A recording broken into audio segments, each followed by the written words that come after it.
Ang kwento ay nagsisimula matapos saksakin si Satoru Mikami. Nagising siya sa isang kuweba sa isang hindi pamilyar na mundo ng pantasya upang matuklasan na siya ay muling nagkatawang tao bilang isang slime na nagtataglay ng iba't ibang mga kasanayan na nabuo mula sa kanyang huling mga iniisip bago ang kamatayan. Habang ginagalugad ang kuweba, nakakakuha ng mga bagong kasanayan sa tulong ng isang great sage na naninirahan sa kanyang isipan, ang slime ay dumating at nakipagkaibigan sa isang sinaunang dragon na pinangalanang Veldora na nakulong sa kuweba ilang siglo na ang nakakaraan. Ang slime na binigyan ng bagong pangalan na Rimuru Tempest ay tumulong kay Veldora na makahanap ng paraan para masira ang kanyang seal sa pamamagitan ng paggamit ng kanyang predator skill upang lamunin siya sa loob ng kanyang katawan at pag-aralan ito mula sa magkabilang panig. Pagkatapos makakuha ng ilang higit pang mga kasanayan mula sa paglunok ng iba pang mga nilalang, si Rimuru ay nakahanap ng paraan para makalabas sa kuweba matapos buksan ng isang grupo ng mga taong adventurer ang pasukan. Pagkatapos ay nakatagpo ni Rimuru ang isang grupo ng mga goblin na humihingi ng kanyang tulong laban sa grupo ng mga malagim na lobo. Sa pakikipagtulungan sa mga goblin, nakipaglaban si Rimuru sa mga kakilakilabot na lobo at pinatay ang kanilang pinuno na pinipilit silang sumuko. Sa pagkumbinsi sa mga goblins at ang mga lobo na mamuhay ng magkaisa, binigyan silang lahat ni Rimuru ng mga pangalan ngunit pagkatapos ay nawalan siya ng malay sa loob ng 3 araw dahil sa sobrang paggamit ng magic. Nang magising si Rimuru, natuklasan niya ang mga pangalan na ibinigay niya sa mga goblins at mga kakilakilabot na lobo na naging sanhi sa kanilang lahat upang mag-evolve. Napagtanto na ang mga goblins ay walang kasanayan sa paggawa ng mga bahay at damit, si Rimuru at isang maliit na grupo ay pumunta sa bayan ng Dworgen upang humingi ng tulong sa mga dwarf artisan. Pagdating sa Dworgen kasama si Gobita na isang goblin, si Rimuru ay nakipag-away sa ilang mga kriminal at itinapon sa kulungan. Sa kalaunan ay pinalaya si Rimuru pagkatapos niyang bigyan ng mga bantay ng potion at ipinakilala sa panday na nagngangalang Kojin. Gamit ang magic steel ore na nakalap niya sa mga kuweba, tinulungan ni Rimuru si Kojin na tuparin ang isang order ng mga espada bilang kapalit ng kanyang tulong sa pagbibigay ng mga artisan para sa Goblin Village. Habang nagdiwang si Rimuru at ang mga dwarf sa isang elf bar, may papalapit na isang imahe. Nagpa siya ang isang manghuhula na elf na hulaan ang nakatadhana kay Rimuru, na ipinakita sa kanya ang isang pangitain ng isang batang babae na humiwalay sa kanyang pamilya. Nang dumating si Vesta, ang ministro na nag-utos na gawin ang mga espada at pinahiya si Rimuru, kaya sinuntok siya ni Kojin na nagresulta sa pag-aresto sa kanila. Sa panahon ng paglilitis, ang bayaning hari na si Guzzle Dwargo na may nakaraan kasama si Kojin ay ipinatapon siya at ang kanyang mga tauhan na sumali kay Rimuru bilang kanyang pangkat ng mga artisan. Matapos ding ipatapon si Vesta para sa kanyang hindi tapat na mga aksyon, napansin ni Guzzle ang mga koneksyon ni Rimuru kay Veldora, kaya nagpadala siya ng isang ninja upang sundan sila. Ang grupo ng mga adventurer na nakatuklas sa pagkawala ni Veldora sa kuweba, sina Eren, Cavill at Guido ay inutusan ng isang guildmaster na imbestigahan ang kagubatan. Isang babaeng nakamaskara na nagngangalang Shizu ang humiling na sumama sa kanila. Nang napunta sila sa isang gulo, iniligtas sila ni Rimuru na nakilala si Shizu mula sa hula ng elf. Habang isiniwalat ni Shizu na ipinatawag siya sa mundong ito mula sa Japan noong panahon ng digmaan, ibinahagi ni Rimuru ang ilan sa kanyang mga alaala ng isang modernong mapayapang Japan. Gayunpaman, ang hindi alam ni Rimuru na ang summoner ni Shizu ay ang hari ng demonyo na si Leon Cromwell, ay ginawa siyang vessel of the fire spirit na si Efrit. Naalala ni Shizu ang dalamhati na naramdaman niya nang patayin ni Efrit sa loob niya ang kanyang kaibigan matapos na ituring siyang kaaway. Habang si Shizu ay naghahanda na umalis kasama ang mga adventurer, si Efrit ay muling kinuha ang kontrol at pinakawalan ang kanyang apoy sa nayon. Sa kanyang pag-atake gamit ang tubig na nagpapatunay na hindi epektibo, ginaya ni Rimuru ang ice magic spell ni Eren upang umatake sa mga alipores ni Efrit. Nang matuklasan ni Rimuru na siya ay immune sa mga pag-atake na apoy, ginamit niya ang kanyang kakayahan na predator skill upang lumunin si Efrit na nagpahiwalay sa kanya mula kay Shizu. Sinabi ni Shizu kay Rimuru ang tungkol sa isang taong kilala bilang bayani, na kinuha siya at ipinakita sa kanya ang tamang landas bago misteryosong mawala. Naramdaman ni Shizu ang kanyang buhay na magwawakas, hindi nagnanais na manatili ang kanyang katawan sa mundong ito, kaya hiniling kay Rimuru na kainin siya na nagbibigay sa kanya ng kakayahang kumuha ng anyo ng tao. Habang naghahanap si Rimuru ng impormasyon tungkol kay Leon upang may parating sa kanya ang mga huling salita ni Shizu, isang lalaking nakamaskara na nagngangalang Gelmod ang nag-recruit ng isang orc na pinangalanan niyang Geld na may layuning magdulot ng isang malaking sakuna ng orc sa kagubatan. Habang nakikilala ni Rimuru ang kanyang sarili sa anyo at kakayahan na minana niya kay Shizu, ang mga goblins ay inaatake ng isang grupo ng mga ogres na nagsasabing si Rimuru ay nagmamanipula sa mga orc upang salakayin ang kanilang nayon. Pagkatapos ipakita ang isang kapangyarihan, pinamamahalaan ni Rimuru na sabihan ng mga ogres na hindi siya ang kanilang kaaway, at inanyayahan sila sa nayo ng goblin upang pag-usapan ang mga bagay-bagay.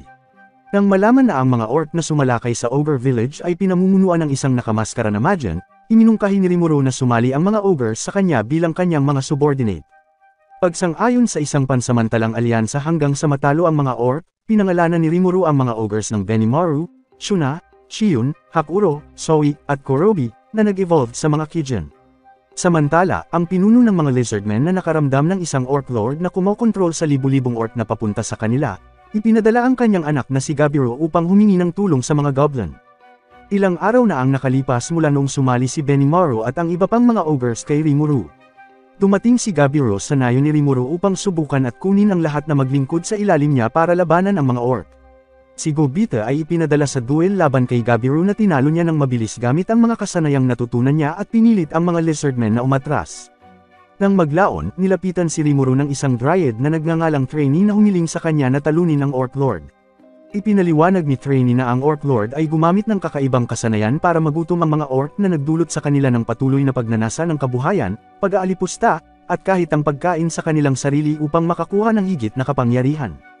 Pagtanggap sa kahilingan ni trainee, ipinadala ni Rimuru si Sowi upang makipag-ayos sa mga lizardmen para sa isang alyansa.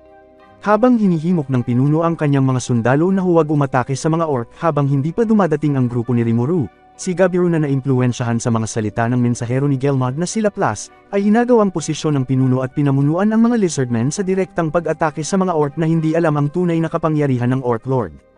Ang grupo ni Rimuru ay nakatagpo ang kapatid na babae ni Gabiroe na ipinaalam sa kanila ang nangyari, at hiniling na iligtas ang pinuno kasama ang mga lizardmen.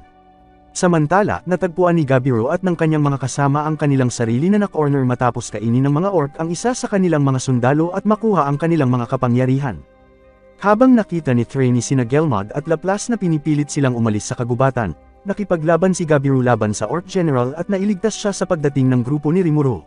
Tinalo nila ang Orc General at ang karamihan sa hukbo ng orc habang iniligtas ni Sowi ang pinuno, pagkatapos ay pumunta si Rimuru upang harapin ang Orc Lord na si Geld. Biglang lumitaw si Gelmod na inihayag na nilikha niya ang Orc Lord upang gawing bagong Demon Lord. Matapos mabigong talunin si Rimuru, si Gelmod ay pinatay at nilamon ni Geld na nag-evolve sa Demon Lord Orc na nagpapatunay na malakas para talunin ng mga Kijin. Napagtanto ang kapangyarihan ni Geld, si Rimuru ay may mahusay na sage na kinontrol ang kanyang katawan upang labanan si Geld. Ngunit pagkatapos ay na-develop ni Geld ang fire resistance, ipinagpatuloy ni Rimuru ang kontrol at nakipaglaban kay Geld upang makita kung sino ang unang makain.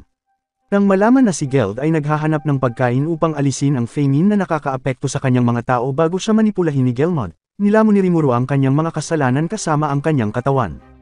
Pagkatapos, habang ang mga orc ay napalaya mula sa gutom na epekto, nagpa siya ang mga Kijin na magpatuloy sa paglilingkod sa ilalim ni Rimuru. Binuo ni Rimuru ang Jura Forest Alliance upang payagan ang mga lizardmen, mga goblin, at mga orc na mamuhay ng magkakasundo na hindi sinasadyang nauwi bilang Alliance Chancellor. Ipinagkaloob ni Rimuru ang pangalan ni Geld sa anak ng Orc Lord na ginawa siyang Orc King at ang iba pang mga orc ay naging mga High Orcs. Pagkatapos ay binigyan ni Rimuru ng pangalang Abido ang punong lizardmen. Nang maglaon, itiniwalag at ipinatapon si Gabiroe mula sa mga lizardmen at nagsimulang maglakbay. Pagkalipas ng 3 buwan, lumitaw ang Dwarf King na si Guzzle at ang kanyang hukbo sa Goblin Village upang subukan si Rimuru sa isang tunggalian at alamin ang kanyang tunay na pakay. Matapos magtagumpay si Rimuru sa pagharang sa lahat ng kanyang mga atake ay nalaman nilang pareho sila ng Swordmaster na si Hakuro, tinanggap ni Guzzle na hindi masama si Rimuru at nag-aalok ng kasunduan sa pagitan ng kanilang mga grupo. Ang Jura Tempest Federation ay nabuo at kinikilala bilang isang opisyal na bansa. 2 araw pagkatapos maging alliance kay Rimuru, muling bumisita si Guzzle na dinala si Vesta para makahingi ng tawad sa problemang naidulot niya noon at nagsimulang magtrabaho para sa kanila bilang isang mananaliksik. Si Gabiroe at ang kapatid niyang babae kasama ang ilang iba pang mga lizardmen ay naging mga tagapaglingkod din ni Rimuru, na naging mga Dragonaut pagkatapos silang mabigyan ng pangalan. Maya-maya, si Milam Nava, isa sa mga Demon Lord ay nagkaroon ng interes sa Jura Forest pagkatapos matalo ang Orc Lord at lumapit kay Rimuru. Sa takot sa kaligtasan ng kanilang master, si Ranga at ang mga Kijin ay pinagtanggol si Rimuru ngunit kaunti lang ang kanilang nagawa laban sa napakalakas na kapangyarihan. Sa huli ay pinatahimik ni Rimuru si Milam sa pamamagitan ng paglagay ng honey sa kanyang bibig at naging magkaibigan ang dalawa. Sa pagpapasya ni Milam na manirahan sa nayon kasama sila, ang konseho ni Rimuru ay nababahala sa bagong pagkakaibigan ni Milam at Rimuru, dahil maaaring tingnan ito ng ibang mga Demon Lord bilang isang banta sa kanilang balance of power. Nagtagumpay si Vesta sa pagbuo ng isang potion na katumbas ng mga potion ni Rimuru, na nagudyok kay Rimuru na tanggapin ang mga negosasyon upang bumuo ng mababang potion sa lungsod. Sa sandaling iyon, si Phobia ang Beastkeeper ng Demon Lord na si Carrion ay dumating sa Jura na may planong kunin ito. Ngunit agad itong hinarap ni Milam bago maresolba ni Rimuru ang mga bagay ng mapayapa. Nag-aalok kay Milam ng bagong sandata kapalit ng impormasyon, nalaman ni Rimuru na ang iba pang mga Demon Lord ay nakatutok sa kanya para sa pagwawalang bahala sa kanilang plano na lumikha ng isang puppet na Demon Lord. Nang maglaon, ang Border Survey Corps na pinamumunuan ng isang lalaking nagngangalang Yo, ay sumali sa partido ni Eren na dumating sa Tempest kung saan hiniling ni Rimuru sa kanila na kumuha ng credit para sa pagkatalo ng Orc Lord. Samantala, ang Demon Lord na si Clayman ay nagkaroon ng interes sa isang makapangyarihang hayop na kilala bilang Charybdis at ipinadala si Tyr the Harley Quinn upang mag-imbestiga. Habang si Phobia ay nagalit sa kanyang kahihiyan sa mga kamay ni Milam, sina Tyr at Footman, dalawa sa Harley Quinn ni Clayman ay lumapit at sinabihan si Phobia na maging isang Demon Lord upang makapaghiganti kay Milam. Ang kailangan lang niyang gawin ay hayaan ang Charybdis na angkinin ang kanyang katawan at panatilihin ang kontrol.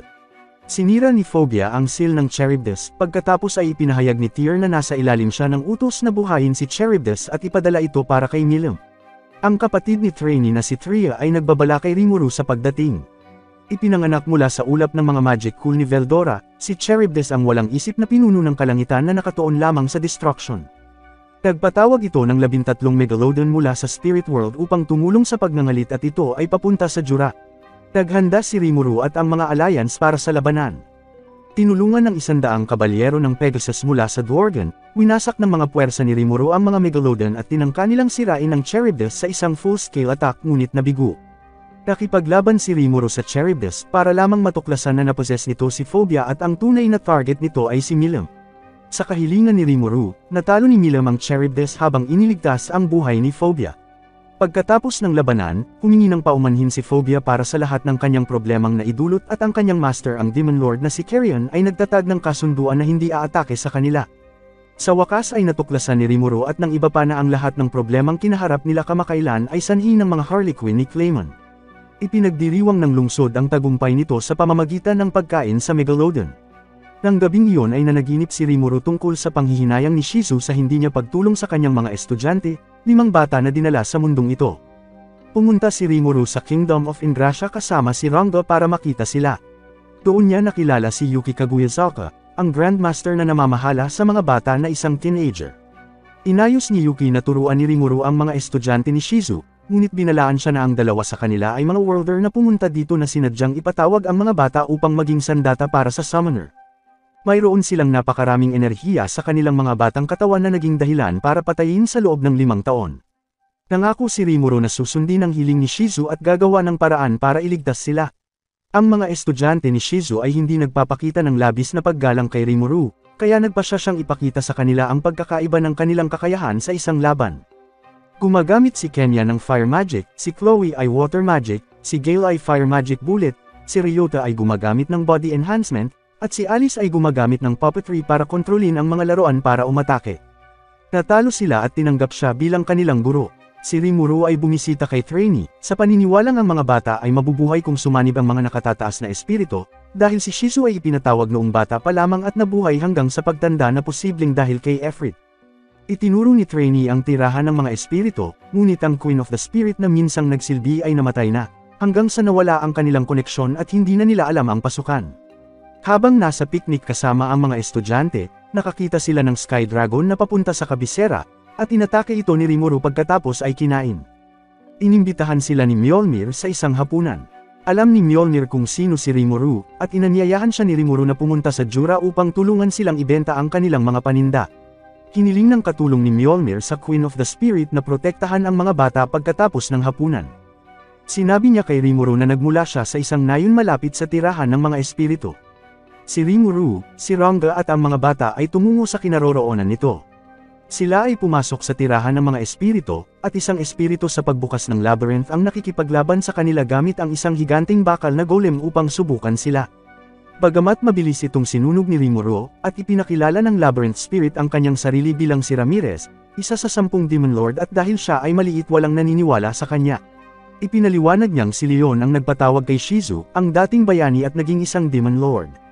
Si Ramirez ay dating Queen of the Spirit bago namatay at bumalik bilang isang Demon Lord. Kapalit ng paglikha ng bagong golem para sa kanya, sumang-ayon si Ramirez na tulungan si Rimuru sa pagtawag ng mga nakatataas na espiritu. Sinagot ng napakaraming mababang espiritu ang mga panalangin ni Gale, Alice at Ryota. Nilamon sila ni Rimuru at ginawa silang 3 bagong nakatataas na espiritu, na matagumpay na sumanib sa 3 bata. Si Kenya ay tinawag at sinaniban ng isang superior na espiritu ng liwanag. Tumitaw ang isang hindi kilalang espiritu na parang nilalang at si Veldora ay tumutugon sa presensya. Sinubukan ni Rimuru na pigilan ito dahil sa kanyang pakiramdam na mapanganib, inangkin pa rin ito si Chloe. Pagkatapos, ang nakakatakot na enerhiya sa 5 bata ay huminahon, kaya't hindi sila mamamatay sa loob ng ilang taon. Gumawa si Rimuru ng bagong golem para kay Ramirez at bumalik sila sa Ingrasya. Nalaman ni Yuki na ang mga bansang nag-iwan sa mga bata ay susubukan na silang bawiin, kaya dapat silang mamuhay ng normal. Hindi sinabi ni Rimuru kay Yuki kung paano niya iniligtas ang mga bata. Iniisip ni Rimuru ang nakalipas na 2 taon at ipinahayag na nalutas na ang lahat ng kanilang mga problema. Ibinigay ni Rimuru ang magical suppressing mask ni Shizu kay Chloe, ngunit hindi niya alam kung bakit at sa kanyang palagay ito ay para sa ikabubuti. Tingid sa kaalaman ni Rimuru, may isang babae ang nagmamatsyag sa kanya. Makikita ang naghihingalong babae na nagpatawag ng demonyo upang ipaghiganti siya at ang kanyang asawa. Ang demonyo ay sumang-ayon sa isang kahilingan na nagpasya na ito ay isang nakakaaliw na gawain. Sa isang pagbabalik tanaw, si Shizu ay ipinatawag sa kaharian ng Fleetwood kasama ang iba pang mga adventurer upang pigilan ang isang demonyo na makuha ang mga labi nito sa ilalim ng kastilyo at muling mabuhay. Matapos marinig ang Silver Wings, isang pares ng mga sikat na adventurer ang pinatay ng walang pangalan na demonyo, at sinubukan ng ilan na umatras. Tumanggi ang ministro na makaalis sila na sinasabing ang ilan ay sinapian ng mga demonyo, na nagdudulot ng takot sa grupo. Nagsimulang tumawa ang isa sa karamihan, at ito ang demonyo na nakita nung nakaraan na sinasabing tinawag ng kabalyero ang mas mababang mga demonyo ngunit hindi ito sumagot. Inupahan siya upang pumatay ng demonyo, at ipinahayag niya na nilayo niyang patayin ang lahat ng iba pang mga adventurer na naruroon upang mahanap ang responsableng pumatay. Tumanggi si Shizu na mangyari iyon at nakipagtalo sa demonyo, na tinatawag ang kanyang sarili na si Kuro. Ang isa sa kanyang mga atake ay nasangga sa maskara ni Shizu at natanggal ang kanyang braso. Nagpasya siyang umatras, sinabing nakakatuwa ang laban dahil nagawa siyang saktan ni Shizu. Pagkatapos, naalala ni Shizu kung paano sinabi sa kanya ni Leon na ang pinakamalakas na mga demonyo ay ang mga ninuno na kilala sa mga kulay tulad ng pula at itim. Ipinatawag siya ng isa sa mga kabalyero ng hari at dinala siya sa ilalim ng kastilyo. Ito ay nagsiwalat na ang hari at ministro ay mga puppet ng parehong demonyo na inupahan siya upang pigilan na kinuha sa katauhan ni Orthos, ang bayani na naunang tumalo sa kanya. Kaya nakuha ang pangalang Orthos at naging isang archdemon. Balak nilang isakripisyo ang mga adventurer at si Shizu na napagod sa kanyang laban. Nagagawang talunin siya ni Orthos ngunit biglang lumitaw si Kuro at pinatay ang hari at ministro. Sinabi niya na siya ay tinawag ng namatay na Silver Wings upang ipaghiganti sila at tuparin ang kanyang mga pangako. Pinagalitan niya si Orthos dahil sa sobrang kumpiyansa sa kabila ng pagiging mahina at winasak ang kanyang kaluluwa. Opisyal na napatay ni Kuro ang hari at ministro na natalo ni Shizu. Hanggat panatilihin nilang parehas ang kanilang kwento, sinabi ni Kuro na wala siyang dahilan para puntiryahin si Shizu bago umalis. Pagkatapos ay inobserbahan ni Kuro si Rimuru sa pamamagitan ng isang crystal ball at ipinahayag na sa susunod ay dadalhin siya ni Rimuru sa katotohanan ng nawawalang mundong ito. Maraming salamat sa panunood hanggang dulo, mag-subscribe para sa higit pang mga video tulad nito.